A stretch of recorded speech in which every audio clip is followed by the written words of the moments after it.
Good afternoon, ladies and gentlemen, and welcome to Go Diving 2019.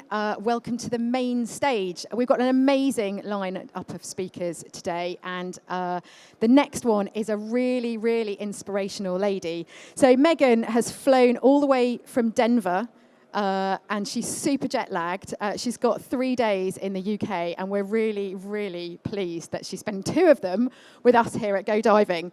So I say she's a really inspirational lady. She's done wonders for women in diving. She's an athlete, she's a stunt diver, she's a TV personality, and most importantly, she's a marine conservationist.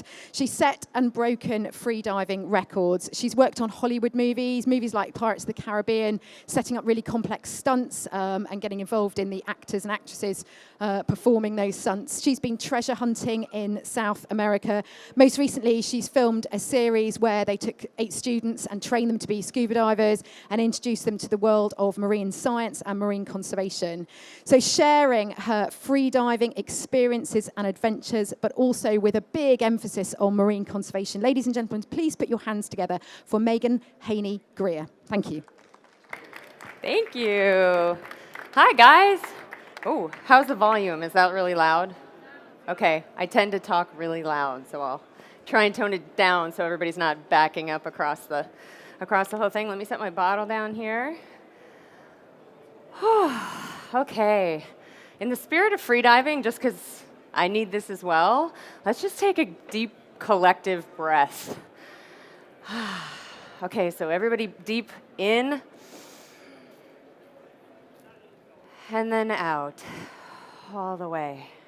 Okay, that was total ad-lib because I just needed to do that to kind of get the flow. So first, hello and welcome. Is everybody having a good time at the show so far? Awesome. All right, oh, you know what? I forgot my clicker. Hang on, guys. Hold that thought. I got it. Okay, we're good. We can proceed. Can't go without the clicker. I'd be bending down the whole time. So first off, I just want to congratulate the, I'm going to fix my mic too. Just, tech, we got to roll with the punches, taking the deep breaths, trying not to eat the microphone, those types of things. But first, a big congrats to the organizers of this amazing show, the Go Diving show. Not only are these guys great people, they're also making waves and working hard to make our industry better and bring our dive community together to be stronger. And so I just want to thank them and for having us here and putting this together. And I'm also really, really excited that there is so much spotlight on freediving at this show. There is actually a stage dedicated to freediving and just sharing information about freediving for the entirety of the show, which is really exciting and is a big change over the 20 years since I started freediving. So thank you to the organizers for putting this together, bringing us together, having me here, and to all of you for taking time out of your day to come hang out. So with that, I will just jump right in. And my name is Meghan Heaney-Grier, and I am a marine educator and a biologist. I am an ocean advocate and a storyteller, having spent much of my career working on both sides of the camera as a series host as well as an executive producer. I'm a proud inductee in the Women Divers Hall of Fame, and by passion and default have been a lifelong marine conservationist.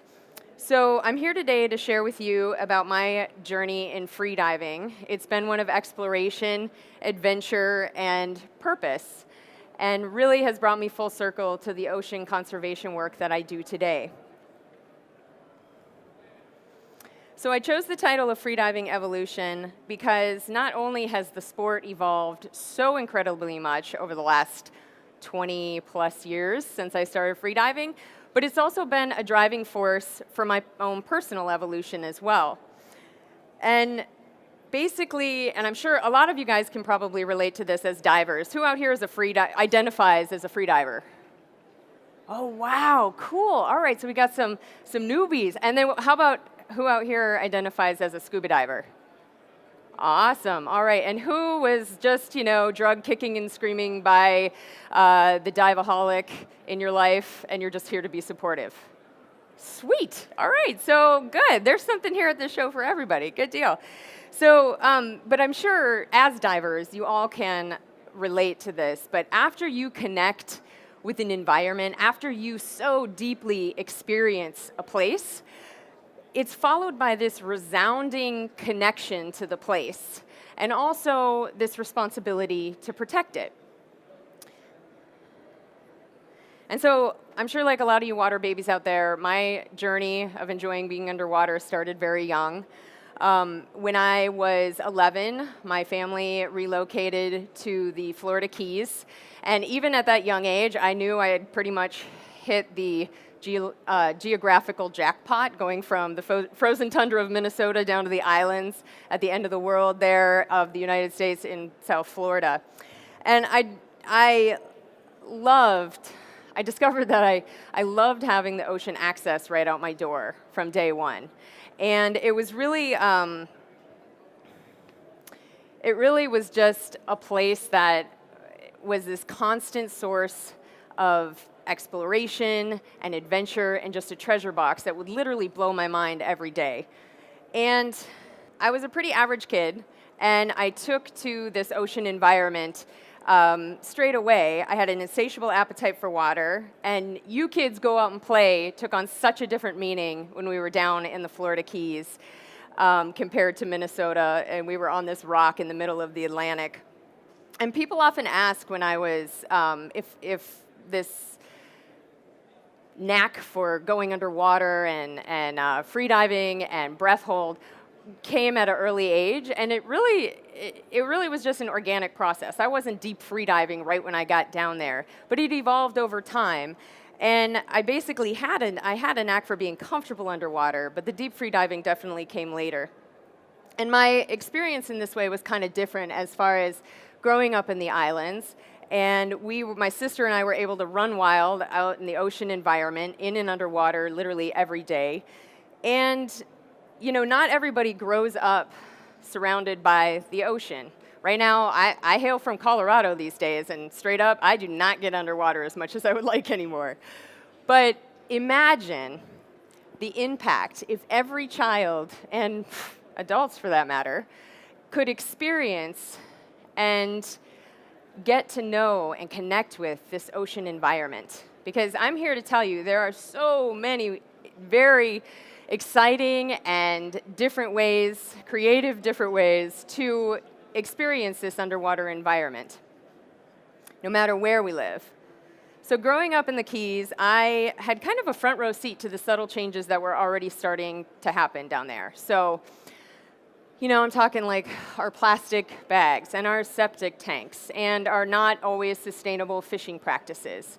And it was really starting to take a toll as time progressed.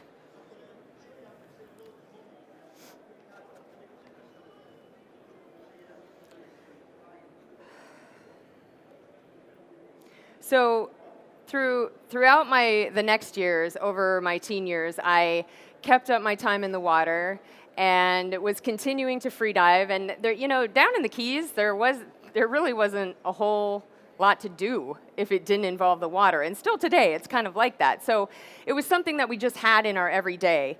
And I kept up my time throughout high school.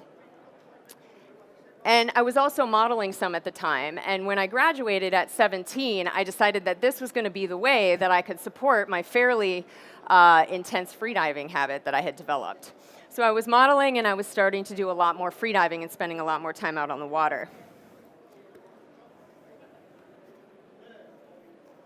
And around the same time, I was out on a spearfishing trip with some buddies of mine, and I was spending more and more time out on the water, like I said. And basically, we had learned some super simple techniques of freediving. So basically, I'm talking like, don't look down at the bottom, you don't have to kick all the way down, you can put a little bit of weight around your waist, so really basic stuff. And I was just up on the surface, and I had borrowed a depth meter watch from I looked it up on eBay, they're like vintage now, but it was like the old, cool, black and yellow watch, and it would just tell you how deep you went, and it would tell you how long you were down there. And I think that was about it besides the time. And I was just messing around, doing a little bit of breathing on the surface, and broke the surface and started swimming down. Well, I looked at my watch, after kind of fumbling around with my techniques and trying to be streamlined as possible. I looked at my watch, and I was at 60 feet already. And I did my little cheat sheet here for meters, so that's about 19 meters. And then I made a split-second decision to just go a little bit deeper, because I was still feeling pretty good. And so I went a little bit deeper, but when you're freediving, you travel really fast at that depth. Like, your hair's flying like rocket speed. So within a matter of literally 2 seconds, I was down to 87 feet, which is about 27 meters. Well, I was really excited because I had never been this deep before, but I also had entered uncharted territory.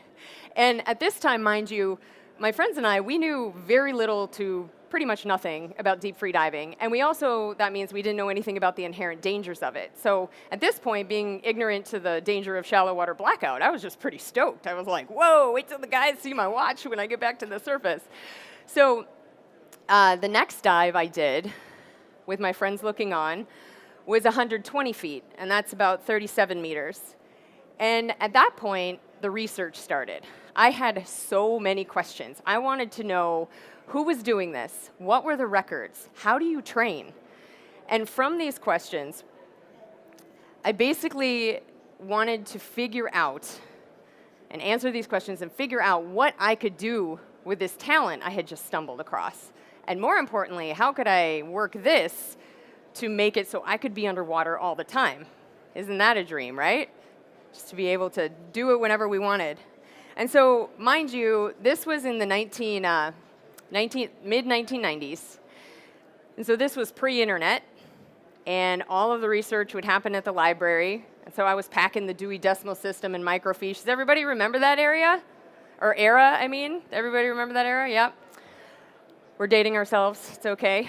But so I was doing the research at the library, and it proved to be a really difficult task because it turns out at that time, freediving in the United States was basically non-existent. Competitive freediving was not happening at all. The only mention that came up in my research at all was a U.S. Navyman named Robert Croft, and he had was pushing the limits and had set a record in the Navy research that he was doing.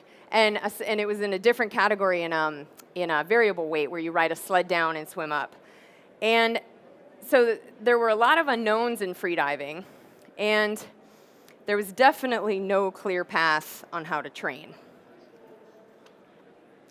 So the history of freediving is very long. There is a long history of freediving around the world in places like Japan and Cuba and Italy. And people have been freediving throughout the world for a variety of reasons over the course of history, for collecting food, to earn a living, and also recreation. And so to many who have spent time underwater in this way, as a recreation, just going for the enjoyment of it, it's indescribable in many ways, but it's a lot like a meditation. It's different for everybody. So it's kind of like a spiritual experience in that way as well. And you probably, or maybe, have heard of it described in trying to contrast it with scuba diving, that with scuba diving, you go down to look at the world around you. You're going to explore and to see what's going on down there and see the wildlife and the corals and the different creatures. And with freediving, it's been described that you go down there to take a look within. And for me, it's really a mix of both, because some of my favorite dives have happened at 80 to 100 feet, where I am laying on the bottom. So it's really more about bottom time than depth. And I'm laying on the bottom and literally just watching the ocean world unfold around me. And so really the difference then, I think, lies in the freedom and in this bottom time and silence that you get. So my friend and mentor early on in my freedive career, Jacques Mayol, and for anybody who's not familiar, he is a true pioneer of freediving. He was the first person to surpass the 330-foot mark, which is 100 meters. And he's also the passionate Frenchman that Luc Besson loosely based The Big Blue on. his passion for freediving and love for the ocean. And so Jacques would talk about this silence a lot, this personal silence that you reach when you freedive.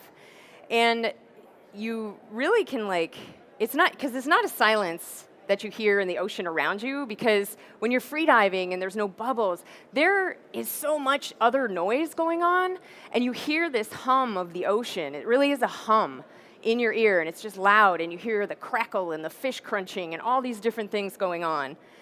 But it's in these moments, really, that we're able to get this personal silence and find that humbling opportunity to realize just how small we actually are in this matrix of this blue planet. And so it's kind of like if you ever have been out on the sea at night where there's no light pollution or way up in the mountains, and you see that vast expanse of stars, and you just really get your sense of place and how wonderfully insignificant we are in the whole scheme of things. And it's really a profound feeling. And I think for our species, for our intelligent species, that is a really important thing to circle back around and touch on every once in a while, to be reminded of our actual size and our actual place in this world. All right, so back to my research that I was doing. And freediving in the United States was very young. And actually, freediving in the United States was literally non-existent. Freediving on the world scale was very young still at that time. It was almost totally male-dominated, and there were about 4 or 5 known freedivers around the world. But only one woman came up in my research, and that was a Cuban diver named Deborah Andoyo, who at the time held the women's world record at 210 feet, which is 64 meters.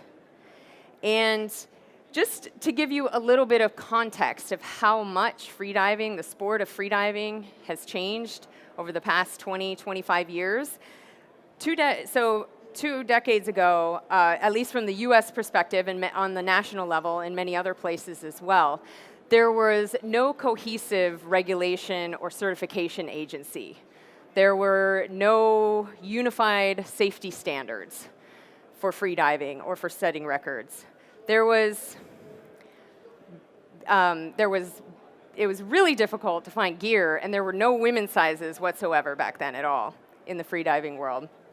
And there was one competition that was being held annually, and in 1998, I assembled and captained the first freedive record to compete in the World Cup in Sardinia, Italy.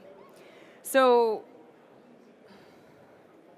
if you compare that to now, today, you can, if any of you guys are interested in freediving, since we have a really solid pack of scuba divers here, which is wonderful, and I'm so glad that you guys are all here to hear about freediving and hang out with me. This is awesome. I feel like I'm in such good water people company here. It's like our tribe. So compare that to today, back to what I was saying, and you can become a certified freediver through specialty or major certification agencies. So now the big stakeholders are on board too. And you can not only become a certified freediver, but you can become a certified freedive instructor as well through these agencies. And then you can find gear made by almost all the manufacturers now, freedive gear made by almost all the manufacturers now. They are in most dive shops when you go check them out. They'll have some sort of freediving gear, low volume mask, long fins, the different great gear that you can have. Even though it's pretty minimal, it's nice to have the right gear to help you when you're freediving.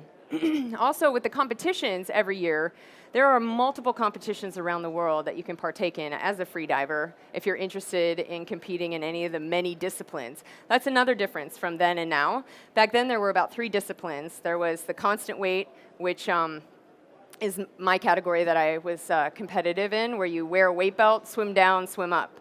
Whatever weight you take down, you have to keep and bring back with you. And then there's variable weight, which I mentioned, where you can ride a weighted mechanism down, dump that, and then either pull yourself back up or swim back up. And then there's the no limits diving, which was around back then too, where you ride a sled down and ride an airbag back to the surface. So now there are multiple disciplines in the pool, with fins, without fins, in the ocean, so many in freshwater and saltwater. There's a bunch of different disciplines that you can compete in. One of the biggest changes, though, I'll say, is definitely the perception of freediving. That back then, it was strictly received, or almost exclusively received, as a daredevil stunt. I was called crazy. I was compared to Evel Knievel. It was like this superhuman thing. And really, 20 years later, we're all collectively realizing that it is something that pretty much anybody can do and enjoy and go out and do. And it's a very well received now. We've evolved and we have become a well received mainstream sport and recreation. Oops, did it turn? Yeah, that thing flickered. Okay, so I also discovered in my research that at that time there was no US freedive record in the constant weight category for men or women.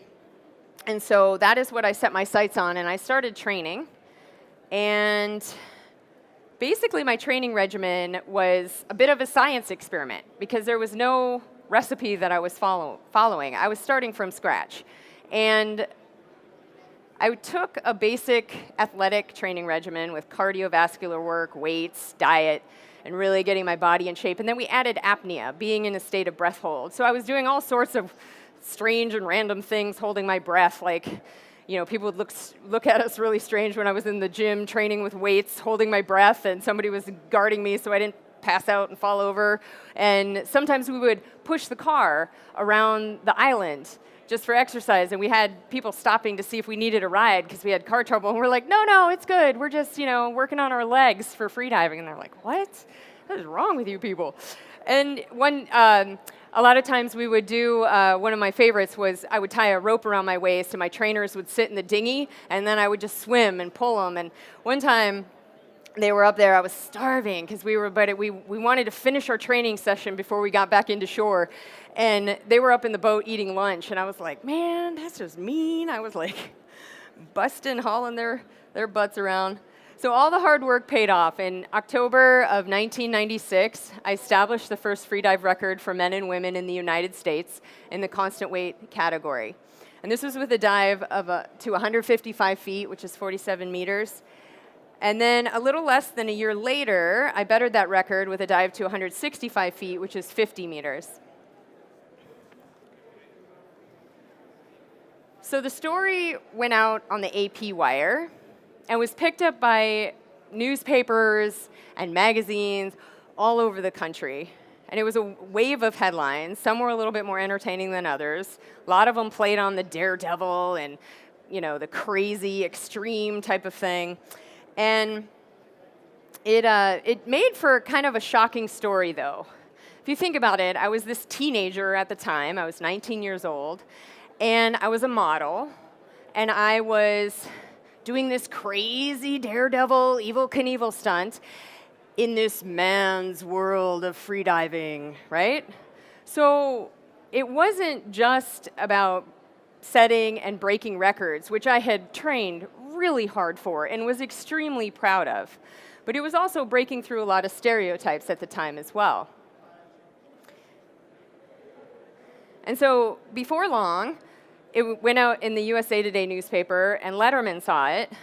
And so a couple days after my dive, I was flying up to New York and going on the Late Show with David Letterman. And just a few days after that, Chris Evans over here in the UK saw it, and he was like, we want to fly you over to London. So I came over to London for my first time and went on TFI Friday back then. Do you guys know TFI Friday? It's it was a new experience for me. That was exciting. Let me just tell you. But it was really exciting, and it was a crazy ride. And it went out and got picked up in People magazine and Outside magazine and Life magazine. And I was not expecting it to explode in that way, but it certainly was an exciting ride. And with the flurry of headlines and with the setting records and the story that it made, it went out there and put freediving on the map for the United States. And so at the time I was still modeling, and I had kept up my modeling throughout all my training, and I had a nice corner on the market in underwater modeling after these articles came out and in the industry down there in South Florida where I was living. And I've worn a lot of tails, I will definitely tell you that. So this whole time, my whole mission had been to get to the point where I can spend all of my time underwater. And I really I'd found something that I was really good at a young age. And what kid doesn't love that? And so I wanted to do this all the time. And around this same time, in addition to underwater modeling and my freediving, we also were doing a lot of spearfishing, like I said before, and we were encountering sharks all the time. And if anybody has ever been spearfishing, you know you're basically ringing the dinner bell with a free meal. You're going to see sharks. And it was something that we had started to enjoy more and more, and before long, we were foregoing the spear guns altogether, and we were just documenting our behavior or documenting the animals' behavior and their interaction with us when we were encountering them. Simultaneously, we also decided that we wanted to free dive in the swamps of southern Florida. And usually at this point, in my backstory, people ask what my mother thought of me doing all of this stuff.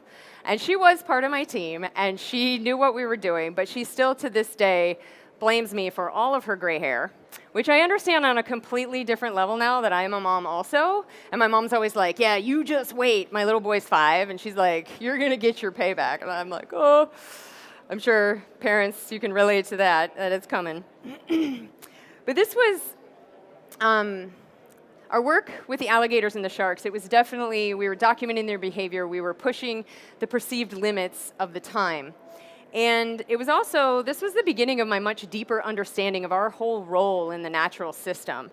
And that the more and more we learned about them, that I was discovering that everything we were taught and that we knew about these animals was flawed at best and more than likely pretty much incorrect across the board.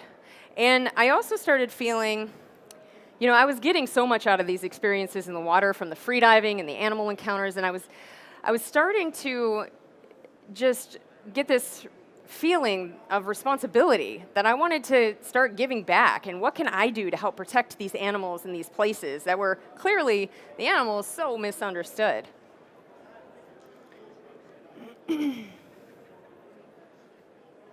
So a little context for the time and place of when this was happening. This era was very much, so we're talking 25 years ago or so. This era was, 20, 25 years ago, was very much the conquer and kill mentality, where it was kill or be killed. If you saw one of these animals in the water, you better get out of the water or you better kill it before it kills you first. And there was a lot of misunderstandings like that. And that, of course, was brewing a lot of fear just from this misunderstanding.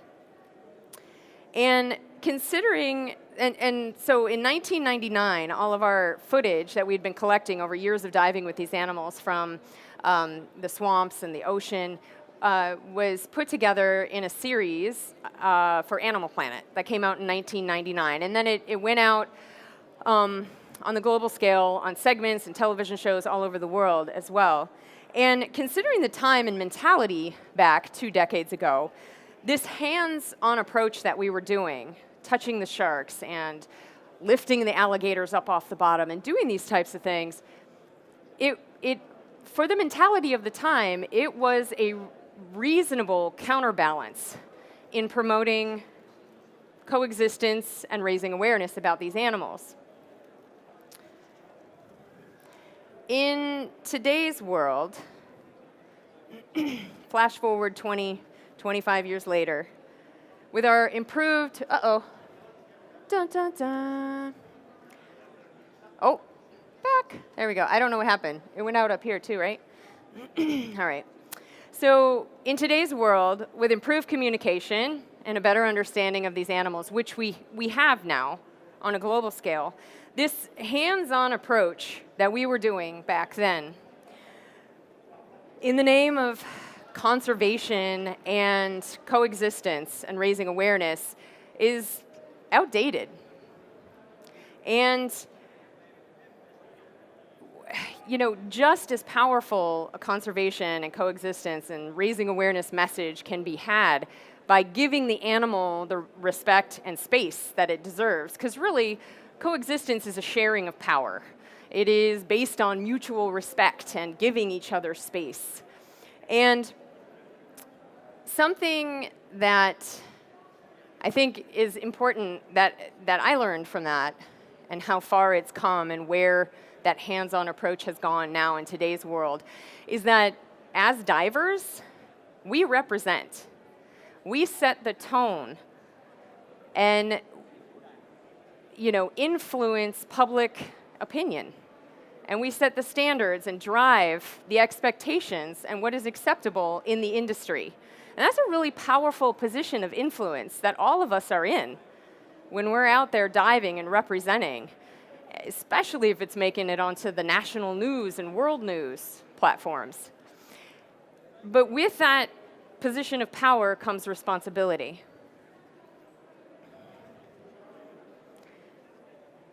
So with the established working on camera underwater and freediving, and then the work with the animals underwater, it wasn't long before Hollywood started calling, and I started doing stunt diving for television and movies, like Pirates of the Caribbean. I was doubling Keira Knightley on this film, and I doubled Olivia Wilde on a film in Brazil, and then I was off to the Bahamas for Into the Blue and was freediving every day with sharks, which was absolutely my happy place. And I literally could not be more excited about where that had taken me at the time. And another really exciting water-based adventure was when I got recruited by Discovery Channel to be on one of their expedition teams of explorers going down to South America. And, I'll tell you what, I did 2 expeditions with them. It was an epic adventure. It was exhilarating and messy and crazy and very dangerous at times.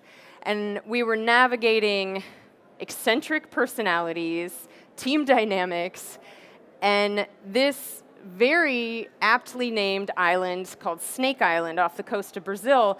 And so we were on top of everything else, traversing this really dangerous terrain on an island covered with deadly pit vipers. And it was pretty much everything you would expect from an epic adventure like that.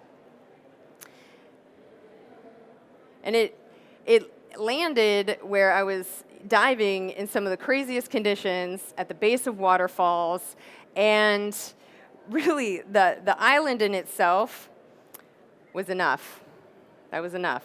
The island. Have you guys heard of Queimada Grande, Snake Island, before? So what they say, if the measurement or if the count is accurate, that they have 1 to 5 snakes every square meter. And there was no helicopter evacuation, which I found out the night before we went. I was like, what? I was promised that, just in case. So at this point, success, right? I had accomplished my mission. I was underwater and spending time doing what I loved all the time. But at the end of the day, I was off my mark. Because although my career had taken me all over the world to these exciting and adventurous places and had all these experiences, at the end of the day, I was in the ocean, but I wasn't working for the ocean. So I think about all the experiences that I had had already from the water, giving me this unique perspective as a diver. And swimming, my freediving and swimming with the sharks, up close and personal encounters with never any cages or weapons or protection of any kind, no tanks. And, for all purposes, the way people thought back then, I shouldn't even be here to talk to you today. But then discovering that everything we really knew about them was incorrect. For the most part, at least that perception was. And so, looking at that and then seeing how, as a species, we definitely tend to fear what we don't understand, and how that awareness deficit has had an enormous impact on shark populations around the world, as well as other things impacting the health of our ocean, like climate change and plastic pollution and things like that. And so, really, it was... Sorry, I got got off track there. Okay, so bring it back to the breathing. So really what this ends up doing is it leaves a hole in our ecosystem. And these large holes end up in the ocean ecosystem, end up impacting us on land in every single way, because the ocean touches every one of our lives. So there's been a lot of this news going on lately, so you probably have heard a lot of these things. But that we get the air we breathe, 1 out of 3 breaths is from the ocean. It touches every shoreline, regulates our weather and climate. So it doesn't matter where you live, you are directly impacted by the health of the ocean. And this awareness deficit, leaving holes in this ecosystem, directly impacts us. A quote that drives this home is one from Sylvia Earle, which you may have seen. And I really like what it says, the no blue, no green. And really, we can't live without either, because we are all connected by the water, by the ocean, not just as divers, but through our human experience on this blue planet. So we are in a really interesting time and place in the environment and in what is going on with our ocean. And so I had this ocean background, and I had this unique perspective on what was going on in the ocean over time, like we all do. That is our shared experience of seeing these changes going on. And so I had the moment of, so what are you going to do about it? Where are you going to go? I was having this feeling that I needed to start giving back somehow. I wasn't sure how, and seeing the changes go on. And so what I did, I went and got my degree in ecology and evolutionary biology and anthropology. And I rounded out my understanding of my scientific understanding of the ocean environment and our impact on the environment. And from there, I started working on a variety of ocean-centric, blue-minded projects. I've done research for marine conservation and outreach for marine protected areas. I've worked with a lot of different nonprofits, helping to educate adults and youth on our connection to the ocean. And a lot of these nonprofits, consequently, or strangely enough, are inland, which, like in Colorado, are some of them. And it's an interesting conversation starter because not everybody readily knows how we can be connected to the sea when you live thousands of miles away from the nearest shore. And I've also developed ocean conservation leadership programs, and have been a longtime youth mentor. I do frequent media interviews and podcasts and public speaking, helping to raise awareness. And then also, I have continued working as a series host and as an executive producer on ocean-minded projects. I still have a big appetite for adventure. And so that's kind of my Achilles heel, and anytime stunt diving or expedition stuff, when opportunity and time allows, I always take those. But I also have discovered that those are excellent ways and vehicles to help raise awareness about the ocean and the issues going on through adventure. Because really, we're all divers, primarily because of the adventure. We might do it for our work, we might do it for a variety of reasons, whether we own a dive shop or we're taking people on expeditions or whatever it is, but we all started out at that base because it was adventure-driven. So here we are, present day. As I mentioned, I live in Colorado, and again, I'll just give a shout out. I don't get underwater as much as I would like these days, but I do work for the ocean every day. And so the future, what does it hold for me? Well, it holds more connecting with people, more outreach, more sharing the experience, more getting kids underwater and helping doing public speaking, more expeditions, and really more freediving, for sure. But the future for the ocean is still a little more unclear. So many of so it's a little unclear still for the ocean, but so many of our daily choices can have such a huge and positive impact on the environment. And we have the capacity to help drive that change. And you know what big role you play by now in that change. And there was this quote, which is pretty powerful. It was at the Climate Change Summit a few years back. And I have mixed emotions about it. One of them is excitement, because I think that I might be the eternal optimist, but when we know better, we can do better. And we know better now. Absolutely know better now about the impacts that we're having. And as divers, we are positioned to be the ultimate ocean stewards. We are literally the eyes underwater.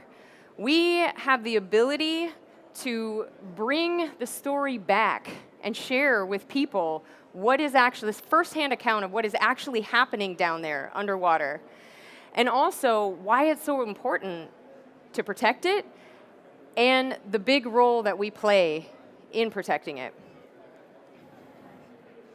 So I'm gonna tell you a few simple things in your life today, in your everyday life, that you can do to help ensure a better future for the ocean and the planet.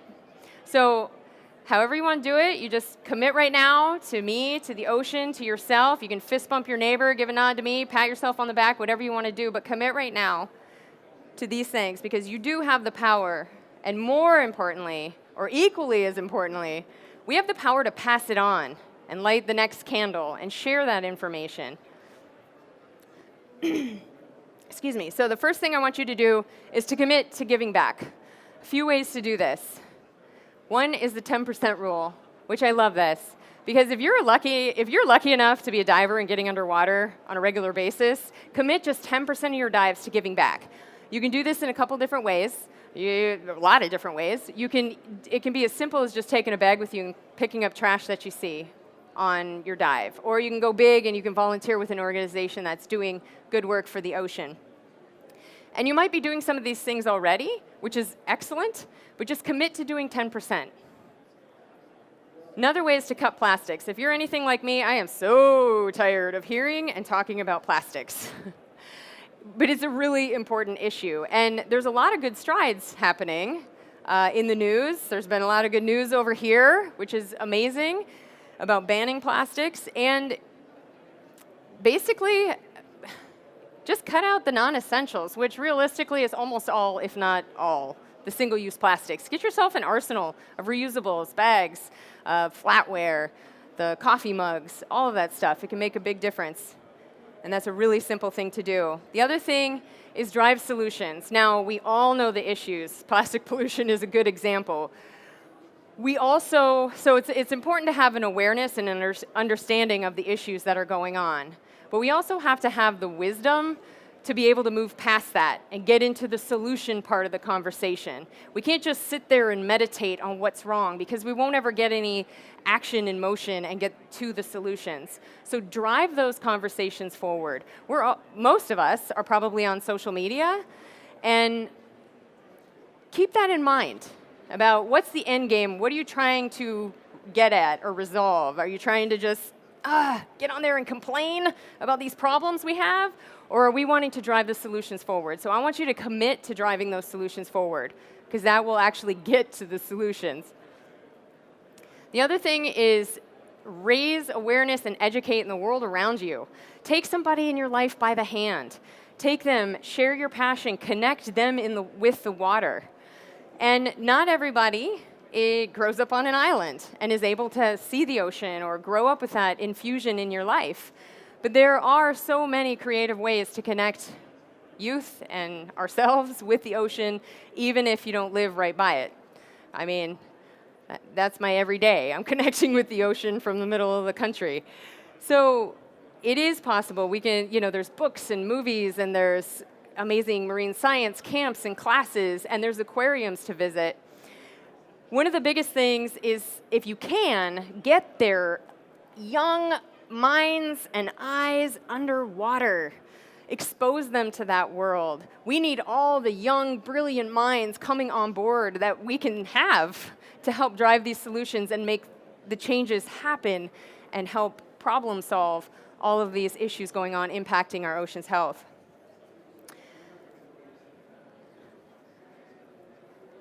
So the last one is to organize.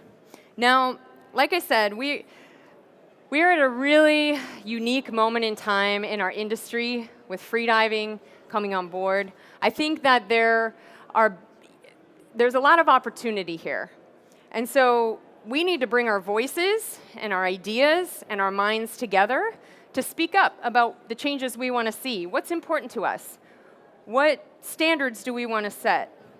Our passion and evolution for freediving have evolved over the course of time. I hope all of you guys are embracing freediving right there next to scuba diving, because it is an amazing opportunity, and it's bringing a lot of young people on board with the dive industry as a whole. And I think working together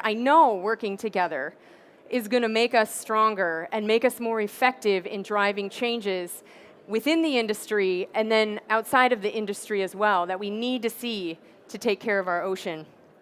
So with freediving now being a mainstream sport and recreation, we have the ear of manufacturers. They're in a position of change and open to the ideas and the influence that can come with that. And the conversation is happening, and we all need to join in on it. Scuba diver, free diver, if you're a novice, if you're a professional, if you're a stakeholder in this industry, you're going to want to listen to this as well, because we are your target market. We are the ones influencing the young people that we all want to come into the industry and to join this tribe of scuba divers and free divers. And for free divers, if we voice up and explain what we want and what's important to us, share the issue, share what we want to see, and the stakeholders chime in as well.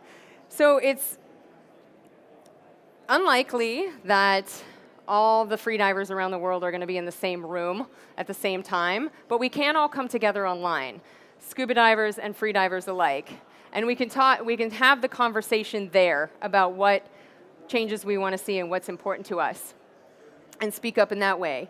And so what you want to do is always an option, but it's not an option to do something or not. So I've talked to you today about giving back and connecting people with the ocean, and if you do all of those things, that's amazing. If you do one thing when you leave here, follow this hashtag and chime into it and voice up and share what's important to you, what changes you want to see, and where we want to set the standards for this new and growing part of the industry. And let's see, those are just a few of the ideas on what we can do.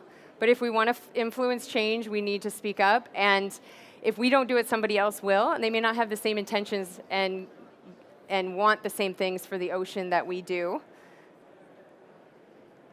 So with that, I want to thank you guys for your time. It's been a pleasure and an honor. Thank you for having me here. And if anybody has any questions, I'd love to answer. I would like to free dive in the UK. I have never been, but that would be exciting. It's funny, I've been mostly in warm water. Not opposed to it. Usually I end up in cold water, primarily when I'm working. So it'll usually be a stunt diving job, and my safety divers are wearing 7 mil wetsuits, and I'm in a bikini. And that's usually how that goes down. Any other questions at all? All right, guys. Well, thank you so much. Been an awesome audience. Enjoy. You have another question? Uh-huh. How did you prevent the alligators from eating you when you were in the swamp? She asked how we prevented the alligators from eating us when we were in the swamps. And that's a great question. It was one asked very frequently, actually. Really, it was a calculated risk. Like I said, we were documenting their behavior over time. And we were pushing the envelope and getting closer and closer. So with this gained knowledge over time, we were getting to a place where we felt comfortable touching them underwater. And that was basically because they were confident underwater. So they're very well equipped for what they do in the water, and they don't feel threatened underwater, and they're very capable of getting away and getting out of the situation. So all predators have fight or flight, and they're going to choose usually to flight to go, because if they risk injury to themselves, that doesn't end well out in the natural environment. So they're going to want to get out of the situation if they're uncomfortable rather than just attacking you for no reason. But they don't, I mean, they're opportunistic hunters. They hunt by ambush primarily. And so we're not really on their menu. They will eat people, but you know, if you're paying attention, and I mean, it's similar with sharks in many ways, different shark species. If you're paying attention and you have your mask and fins on and you're aware of your surroundings and you're being smart, the interactions and the encounters, I mean, you see it all the time now, people swimming with crocs and gators and taking pictures of them. It's all over social media, and people with the sharks obviously as well. So it's just understanding their behavior mostly. All right, guys. Well, thank you so much, and have a good rest of your show. Thank you so much, Meghan. I really echo your emotion and your passion about connecting people with the ocean environment and sharing it with as many people as possible. So, ladies and gentlemen, a big hand for Meghan Heaney-Grier. Thank you very much. Thanks, guys.